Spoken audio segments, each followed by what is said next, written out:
I'm going to turn it over to the Chief to provide an update and some of the details based on the limited amount of information that we have thus far this morning, and then I will provide some comments myself. Chief? My name is Brian O'Hara, B-R-I-A-N, O''H-A-R-A. I am the Minneapolis Police Chief. At approximately 9:03 a.m. this morning, Minneapolis police received a report of a shooting involving federal law enforcement in the area of East 26th Street and Nicollet Avenue on the south side of the city. Officers arrived and found an adult male with multiple gunshot wounds when they arrived. Life-saving aid was being rendered, and he was transported by ambulance to Hennepin County Medical Center, where he was later pronounced deceased. Based on the information that we have, which is very limited, this is a 37-year-old white male who is a Minneapolis resident, and we believe he is an American citizen. We have not been told any official reports of what has led up to the shooting, but we have seen the video that is circulating on social media. Our demand today is for those federal agencies that are operating in our city to do so with the same discipline, humanity, and integrity that effective law enforcement in this country demands. We urge everyone to remain peaceful. We recognize that there is a lot of anger and a lot of questions around what has happened, but we need people to remain peaceful. In the area, we have an unlawful assembly at this time. Minneapolis police have given multiple warnings for the crowd to disperse. We are asking for people to avoid the area and to leave if you are there. We have requested mutual aid from the Minnesota State Patrol and from all our local and county regional partners. We ask everyone to remain calm and to please do not destroy our own city.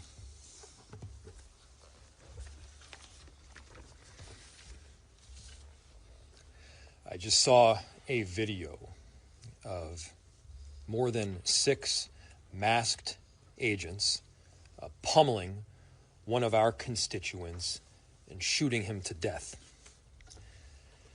How many more residents, how many more Americans need to die or get badly hurt for this operation to end? How many more lives need to be lost before this administration realizes that a political and partisan narrative is not as important as American values? How many times must local and national leaders must plead with you, Donald Trump, to end this operation and recognize that this is not creating safety in our city? As you'll hear from Director Sayre in just a second, we have seen these kinds of operations in other places, in other countries, but not here in America.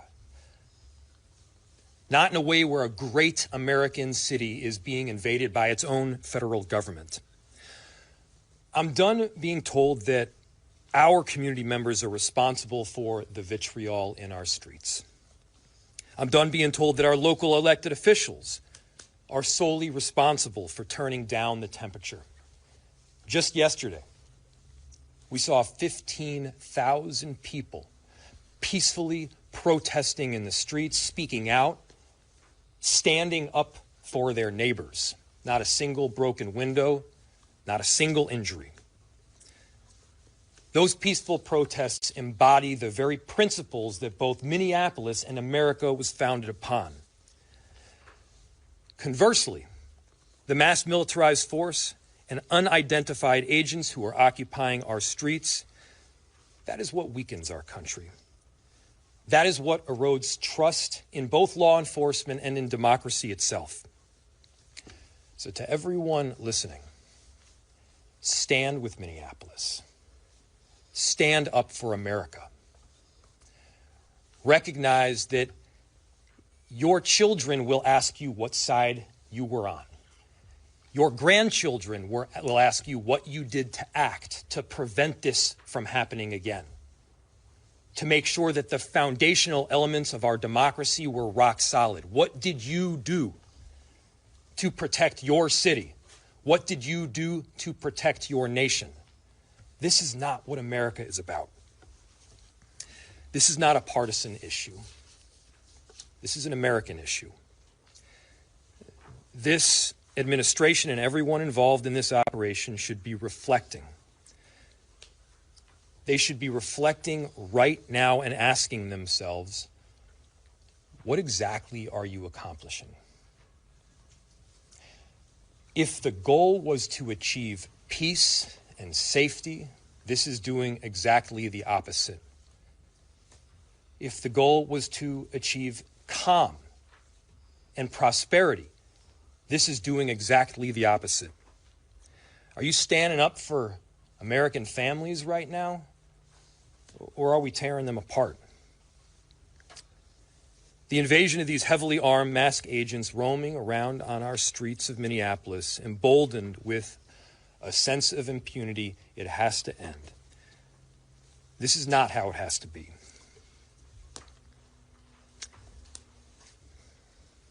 So, to President Trump, this is a moment to act like a leader. Put Minneapolis, put America first in this moment. Let's achieve peace.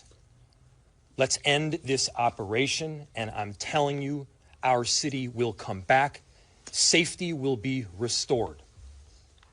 We're asking for you to take action now to remove these federal agents. Director Sayre.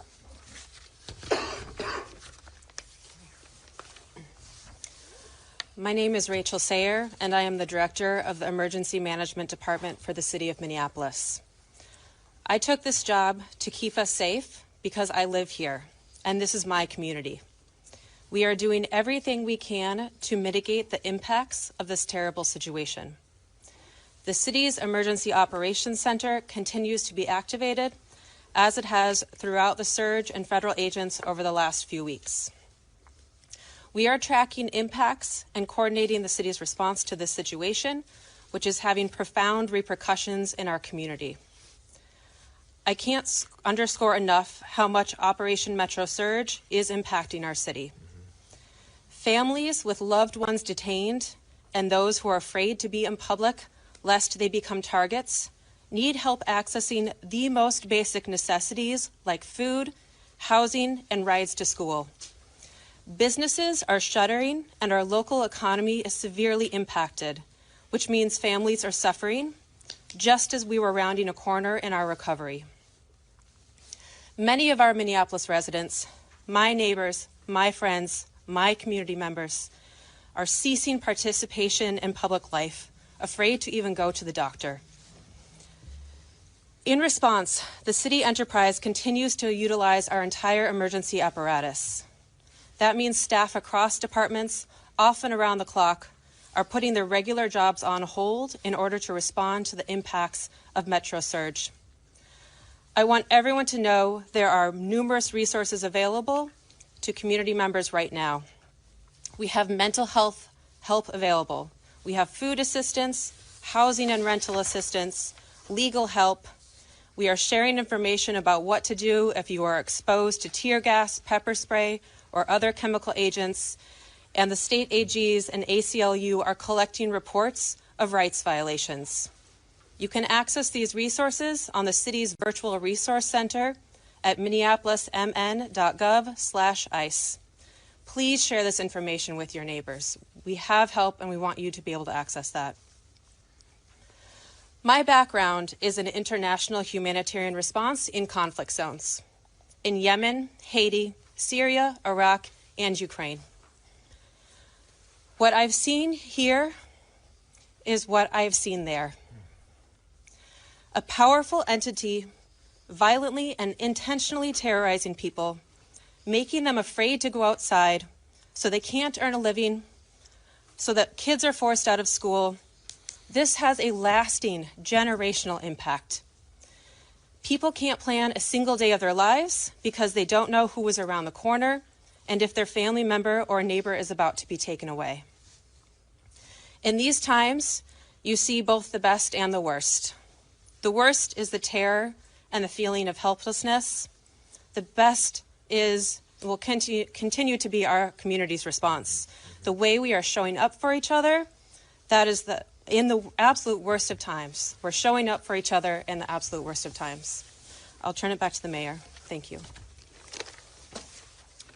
We'll open it to questions. We are seeing an incredible volatile situation unfolding right now around that scene. Is there any communication right now between local and federal law enforcement or cooperation, or where do those efforts stand to try to calm what's going on down there right now? Yeah. I'll turn it to the chief to answer.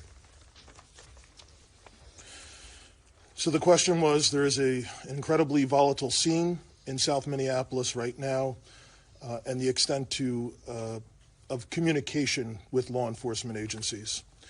We have established a command post that is led by Minneapolis Police, and there are representatives from all of the regional, local, county, and state organizations. We have had communication with Homeland Security, but they have not been able to provide us any specific details around the incident itself. We are responsible for ensuring the safety of people on the streets of our city, and we are doing everything that we can to maintain the peace right now, led by Minneapolis Police, but with the help of the Minnesota State Patrol, Hennepin and Ramsey County Sheriffs. Several suburban towns are in the city helping us with 911 calls. We have done an emergency recall of all sworn personnel back to duty. And we are working with the fire department right now to ensure that 2 small fires that were started in the area are safely extinguished. But again, we need everyone to avoid the area if possible. And the people who are in the area, we understand your frustrations. This is not sustainable. But we need people to leave the area at this time. Is the National Guard involved? We have communicated with the National Guard. They have been on standby for several days.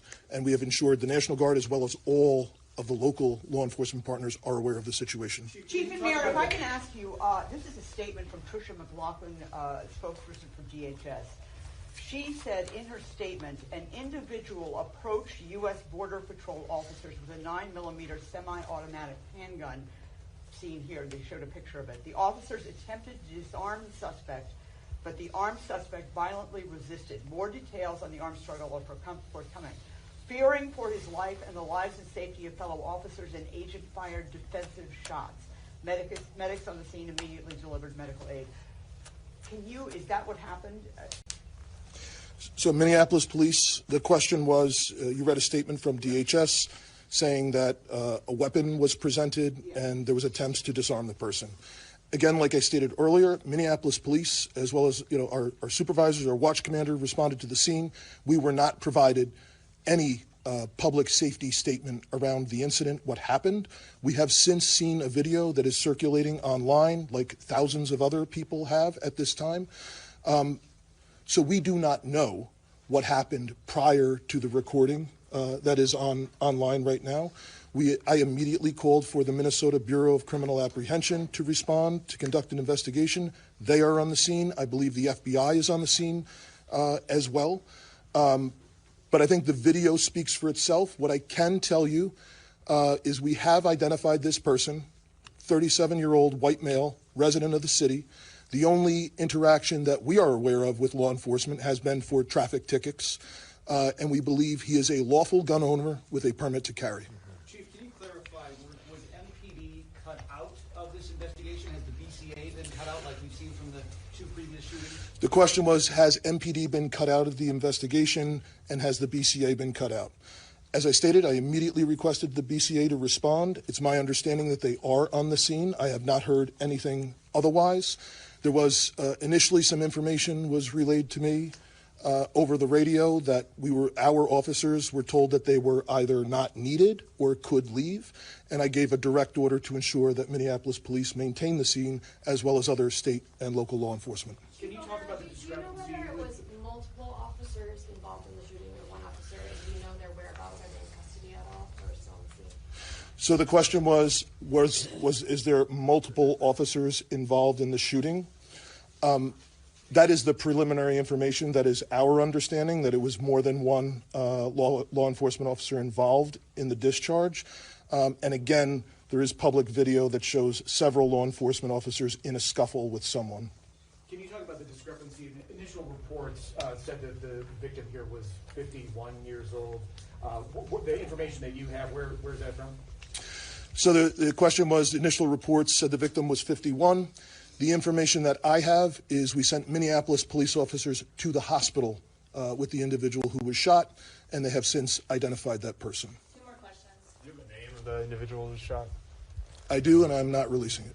Are you able to talk, have you been able to talk with top ICE and Border Patrol officials to ask them to please be in on this, or have you talked to them, or have you been rejected? The question was, have we talked with federal law enforcement to be in on this? We have had conversations with Homeland Security Investigations this morning. We are told they do not have any information to share at this time, but we will attempt to maintain those communications going forward. Do you believe that?